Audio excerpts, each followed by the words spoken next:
दोस्तों, कहते हैं ना कि एक मनुष्य का जीवन ऐसा होता है कि मानो उसके जीवन में उसको सब कुछ मिल जाए, लेकिन फिर भी उसको कहीं ना कहीं अधूरापन सा लगता है। क्योंकि मानव एक ऐसा लालची व्यक्ति होता है, मानव एक इतना ज़्यादा लालची होता है कि उसके जीवन में चाहे उसको बड़ी से बड़ी उपलब्धियां क्यों ना मिल जाए, लेकिन फिर भी उसका मन कभी नहीं भरता है। वो हमेशा और के लालच में डूबा रहता है। और कहते हैं कि लालच बहुत ही बुरी बला है। जो लालच करते हैं उनका बहुत ही ज़्यादा बुरा होता है। तो आज की घटना भी कुछ ऐसी ही है, जिसमें एक व्यक्ति बहुत बड़ा व्यापारी होता है। कहने को तो उसके पास सब कुछ होता है, लेकिन उसके पास कुछ चीज़ें जैसे कि अपने बच्चों को सिखाने के लिए संस्कार, वक्त कभी नहीं होता है। जिस वजह से ऐसे परिवार का क्या होगा जिसमें एक व्यक्ति के पास सब कुछ है, लेकिन उसके पास अपने बीवी बच्चों के लिए देने के लिए वक्त नहीं है, और वक्त से कीमती चीज़ कुछ नहीं होती। और किस तरीके से एक जो बच्चे हैं, घर का माहौल है, जब कुछ इस तरीके का होगा कि ना कोई सिखाने वाला है, ना कोई बताने वाला है, ना कोई डांटने वाला है, तो उस घर में कैसी कैसी घटनाएं होती हैं, ऐसे घर में कैसे कैसे बड़े बड़े कांड हो जाते हैं, ये आप लोगों को बखूबी पता होगा। तो चलिए आज की घटना भी कुछ ऐसी ही है, बिना वक्त ज़ाया करे सुनाती हूँ। आदाब, नमस्ते, सत श्री अकाल। मैं हाजिर हूँ फिर से एक ऐसी सच्ची कहानी और सच्ची घटना के साथ। और मेरा आप में से इस कहानी को सुनाने का मकसद कि आप में से किसी की भी भावनाओं को ठेस पहुंचाना या आहत करना, ऐसा मेरा मकसद कतई नहीं है, बिल्कुल नहीं है। बल्कि समाज में घट रही घटनाओं से आप सभी को जागरूक कराना ही मेरा मकसद है। तो चलिए कहानी की ओर बढ़ते हैं। दरअसल बात होती है ये उत्तराखंड की। उत्तराखंड में एक जगह है जिसका नाम अमीनागढ़ है। अमीनागढ़ एक बहुत ही छोटा सा शहर होता है, जहाँ पर एक व्यक्ति होता है जो कि काफ़ी अच्छे संपन्न घर से होता है, और उसके जो माता पिता होते हैं काफ़ी अच्छे घर से होते हैं, पढ़ाई वाला बैकग्राउंड होता है। उनका एक बेटा होता है जो कि पढ़ने लिखने में काफ़ी अच्छा होता है, और उनके बेटे का नाम होता है अंगद अंगद शर्मा। अंगद शर्मा पढ़ने लिखने में तो बहुत ही होनहार और होशियार था। वो बहुत ही ज़्यादा, अब कहते हैं ना कि एक जो पढ़ने लिखने में लीन रहने वाला लड़का बच्चा, ऐसा था कुछ वो। सभी जगहों से वो टॉपर करता है। जब वो जब वो 10th और 12th में रहता है तो अपने क्लास में टॉप किया करता था। और देखते ही देखते अंगद शर्मा जो है वो बड़ा हो जाता है और बहुत ही अच्छा खासा बिजनेसमैन बन जाता है। जितने भी उत्तराखंड के आसपास के बिजनेसमैन थे, सारे बिजनेसमैन इनसे डील किया करते थे, और ये आउट ऑफ इंडिया भी जाया करते थे अपने बिजनेस के सिलसिले में। ये उत्तराखंड के सबसे ज़्यादा बड़े बिजनेसमैन में से एक माने जाते थे। बिजनेस बहुत अच्छा था, लेकिन देखते ही देखते, क्योंकि अब काफ़ी ज़्यादा जो इनके माँ बाप थे वो बूढ़े हो चुके थे, तो उम्र की वजह से उनके माता पिता का जो होता है वो अंतिम इच्छा होती है कि भाई हमारे जीते जी हम बहू को देख ले, पोता पोती को देख ले। तो इस वजह से वो लोग ढूंढते हैं रिश्ता अपने बेटे अंगद शर्मा के लिए। एक लड़की का रिश्ता मिलता है, अच्छे घराने की लड़की होती है, पढ़ी लिखी लड़की होती है, और उनका भी बैकग्राउंड फैमिली का ऐसा ही होता है जैसे इनका था। तो बात बन जाती है, किसी को कोई एतराज़ नहीं होता है। अंगद शर्मा भी कुछ नहीं कहता है, और वो भी परिवार की मर्ज़ी से राज़ी खुशी होकर के शादी कर लेता है। शादी भी हो जाती है। कुछ सालों के बाद इनके घर में एक नन्ही परी का जन्म होता है, जिसका नाम वो लोग रुचिका रखते हैं। अब जो रुचिका होती है वो खेलते खेलते बड़ी हो जाती है, कम से कम वो 2 से 3 वर्ष की हो जाती है। लेकिन इसी बीच में जो अंगद शर्मा थे, इनके माता और पिता, क्योंकि अब उम्र काफ़ी ज़्यादा हो चुकी थी, इन लोगों का मृत्यु हो जाती है। ये लोग संसार से चले जाते हैं। अब जो अंगद था वो अकेला हो चुका था, अपनी बीवी और बच्चों के साथ में रहा करता था। और देखते ही देखते दरअसल जो अंगद की बीवी थी, जिसका नाम रुचिका था, उसकी भी एक हादसे में, एक्सीडेंट में मौत हो जाती है। अब जब उसकी भी मौत हो जाती है तब ये जो छोटी बच्ची होती है, इसकी उम्र लगभग हो चुकी थी 20 साल, तो इसकी भी मौत हो जाती है, इसकी माता की। अब जो अंगद होता है वो काफ़ी ज़्यादा अकेला रहने लगता है। तन्हाई उसको काटती है, क्योंकि ना तो अब माता पिता रहते हैं, ना ही उनके जीवन में उनकी धर्म पत्नी रहती हैं जिनसे वो सुख दुख बांट सके, बैठ के बातें कर सके। तो वो काफ़ी ज़्यादा अकेला रहते हैं। वैसे तो दिन भर वो बिजनेस के सिलसिले में डूबे रहते हैं, लेकिन जब कभी घर में आते हैं तो कोई मिलता नहीं है बातचीत करने के लिए। बेटी है, उससे भी कितना बात करेंगे, हर मन की बातें उससे शेयर नहीं कर सकते वो। इस वजह से वो दूसरी शादी करने का फैसला करते हैं और एक दूसरी शादी कर लेते हैं। एक ऐसी महिला से शादी करते हैं जो कि वो एक ऐसी महिला के साथ में शादी करते हैं जो कि काफ़ी ज़्यादा अमीर नहीं होती है, काफ़ी ज़्यादा पढ़ी लिखी नहीं होती है, नॉर्मल ही मिडिल क्लास फैमिली से, अच्छी खासी फैमिली से होती है। अब जब वो इस फैमिली में आती है तो जाहिर सी बात है, उसने शादी सिर्फ पैसे के लिए किया था, क्योंकि उसकी उम्र सिर्फ और सिर्फ 30 साल थी और ये जो 50 साल का व्यक्ति था। तो जो अंगद था वो 50 साल का व्यक्ति था और जिस लड़की से वो दोबारा शादी करता है उसकी उम्र अभी सिर्फ और सिर्फ 25 या फिर 30 साल के बीच में थी। वो काफ़ी जवान थी, काफ़ी सुंदर थी, तो इससे शादी कर लेता है। और ये लड़की भी पैसे के लिए, ऐशो आराम के लिए शादी कर लेती है। सब कुछ बहुत अच्छा चलता है। और ये जो बेटी थी इनकी रुचिका, वो भी ज़्यादा कुछ आपत्ति नहीं जताती है। वो क्योंकि दोनों एज से लगभग बहुत कम ही डिफरेंस रहता है, तो वो दोनों एक दूसरे से एज अ दोस्त की तरह रहते हैं। वो किसी चीज़ में रोकते टोकते नहीं हैं, साथ में एंजॉय करते हैं, बातें शेयर करते हैं। तो उन लोग भी काफ़ी ज़्यादा अच्छे से घुल मिल कर दोस्त की तरह रहा करते हैं। लगता ही नहीं है कि वो उसकी सौतेली माँ है और वो उसकी सौतेली बेटी। और जो अंगद शर्मा होता है वो काम से अक्सर इंडिया से बाहर ही रहा करता था, कभी कभी बस घर पर आ जाया करता था और सब कुछ ऐसे ही चल रहा होता है। एक बार की बात होती है, दरअसल ये जो दूसरी बीवी होती है उसका नाम रिया होता है। तो रिया जो होती है सुबह सुबह उठती है और क्योंकि घर में नौकर चाकर की कमी नहीं थी, हर चीज़ की ऐशो आराम थी, उसको यही ज़िंदगी चाहिए थी, पार्टी करना था, एंजॉय करना था, जो वो कर रही थी। सुबह सुबह उठती है, जाती है गार्डन में वॉक करती है, तो देखती है कि एक नया लड़का गार्डन में पानी डाल रहा था। अब जब वो उस लड़की को देखती है, उसके पास जाती है और कहती है कि तुम तो मुझे नए लग रहे हो। तो वो बताता है कि दरअसल मेरे चाचा यहाँ पर काम किया करते थे, पर उनकी तबीयत खराब है, जिस वजह से उनके बदले में कुछ दिन के लिए काम पे मैं आ रहा हूँ। अब वो कहती है कि अच्छा, वैसे तुम क्या करते हो? तो वो लड़का बताता है कि दरअसल मैं एक कार ड्राइवर हूँ, मैं गाड़ियों की ड्राइविंग किया करता हूँ। तब वो उस पर कहती है कि अच्छा, वैसे अच्छा किया तुम आ गए, क्योंकि हमारे यहाँ जो ड्राइवर था वो दरअसल 2 महीने काम छोड़ चुका है, 2 महीने पहले, तो तुम उसकी जगह पे यहाँ पर आ जाओ और तुम्हें काम कहीं और करने की ज़रूरत नहीं है, चाचा और तुम लोग साथ में काम किया करो। इसमें वो लड़का खुश हो जाता है कि ये तो बड़ा अच्छा, वो चाचा के साथ ही काम कर पाएगा। अब ये जो लड़का होता है वो दरअसल 20 साल का होता है, काफ़ी अच्छी कदकाठी होती है, हैंडसम दिखता है, काफ़ी ज़्यादा सुंदर होता है।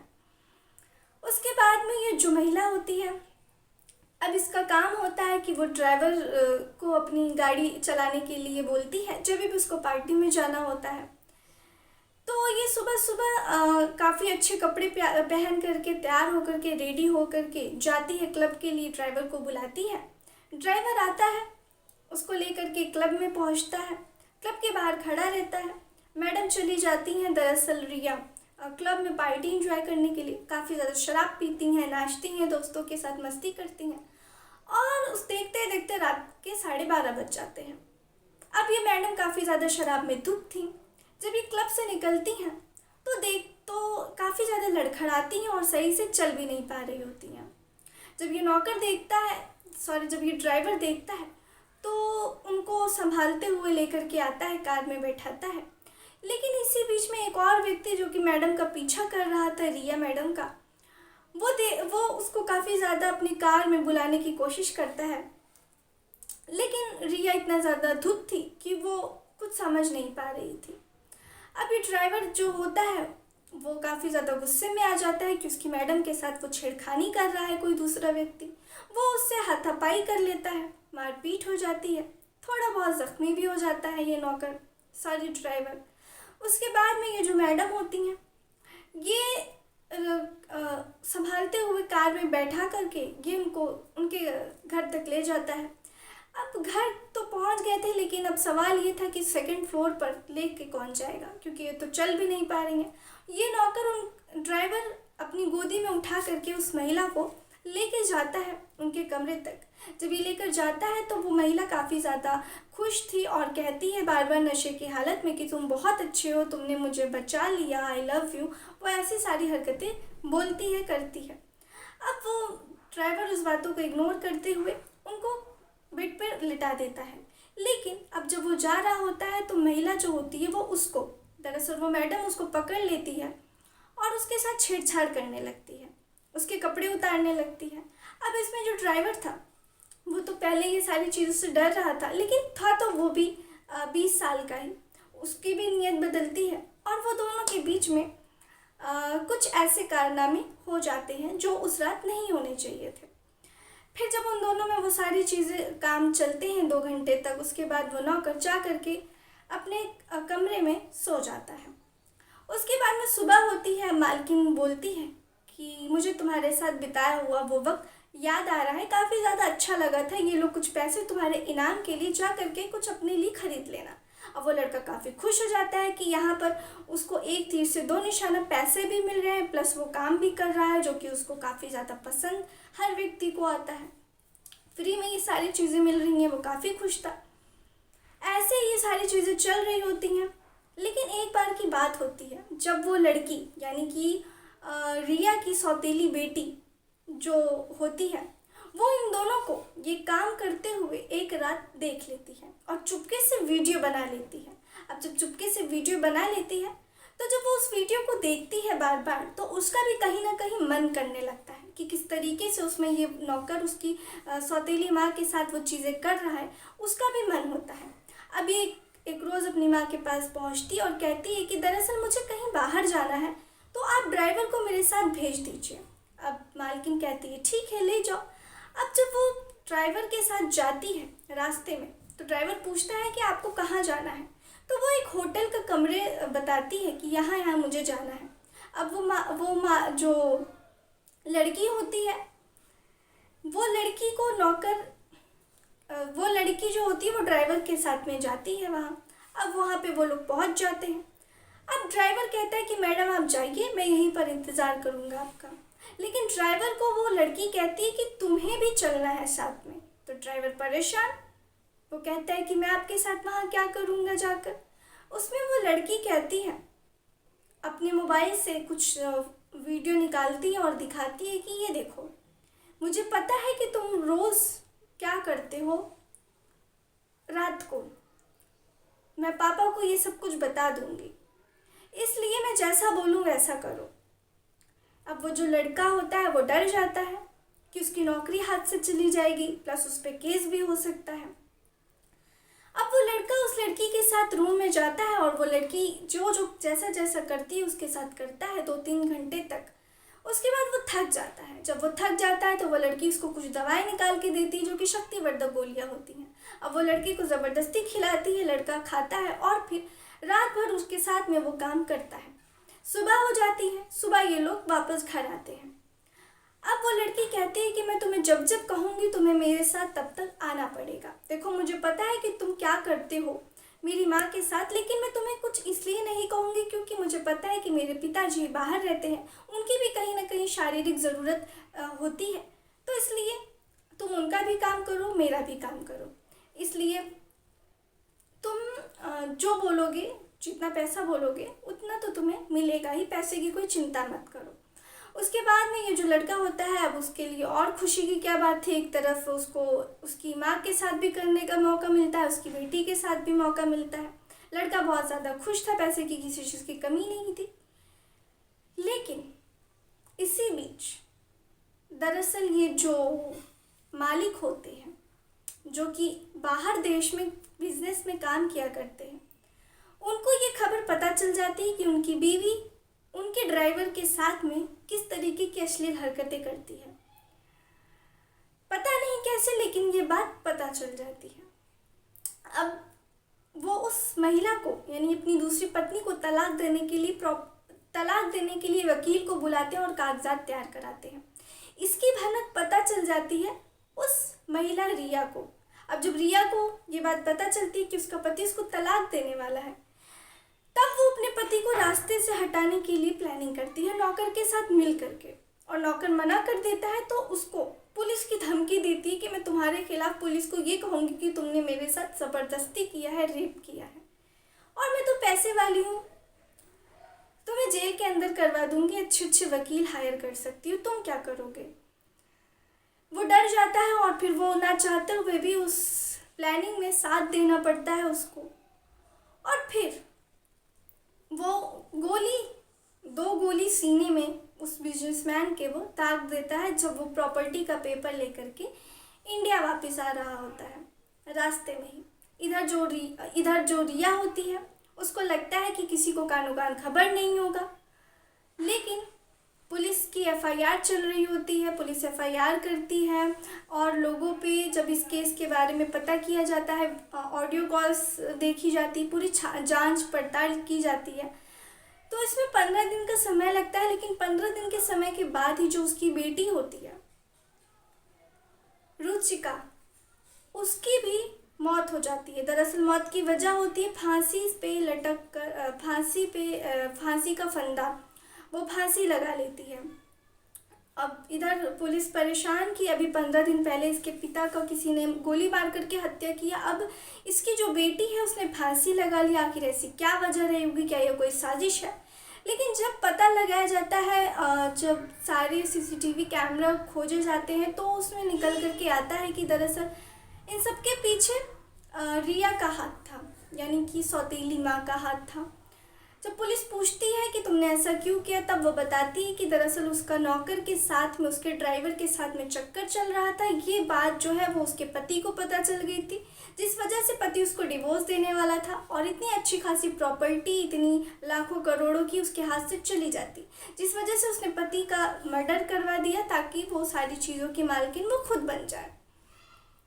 और इधर जो लड़की थी रिया, वो रात में इन लोगों के कमरे में जाती है और वो सारी प्लानिंग सुन लेती है, जिस वजह से उसको रास्ते पे हटाना ज़रूरी था। इसलिए वो लोग रिया का भी मर्डर करके उसको फांसी के फंदे पे चढ़ा देते ताकि लगे कि उसने सुसाइड किया है।